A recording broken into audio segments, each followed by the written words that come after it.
And welcome back to Intro to Web Design with Bootstrap, Part 4B, Forms. Bootstrap does provide us with a couple different types of forms, a vertical default form, an inline left to right form, or a horizontal form. First, we can just take a look at the vertical or basic form. This will start with a form tag. And in the form tag, we're going to create a role, and we will give that role the value of the string form. Inside of our form, we're going to create a div with the class name form-group.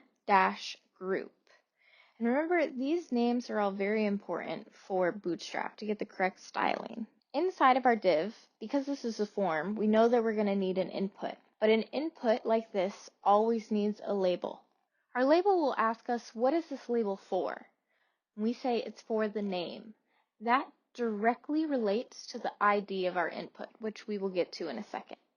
The label will be represented with this name we see in between the two label tags.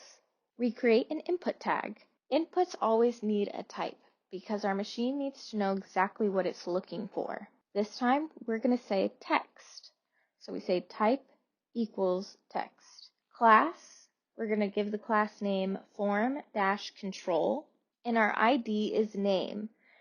The ID of the input needs to exactly match the for of the label. And then the placeholder, that's what the user will see before they enter anything into that input. And we close the div and we close the form.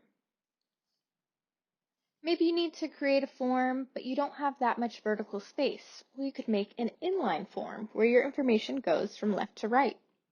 To create an inline form, it's as simple as just adding form-inline as a class name to your form element.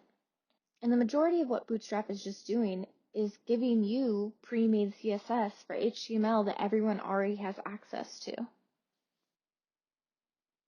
The last form that we'll talk about today is the horizontal form.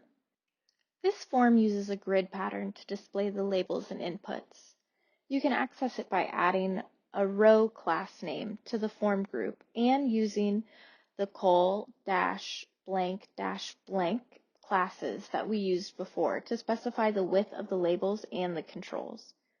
And make sure that you add col-form-label to your label to make sure that it aligns perfectly with your input.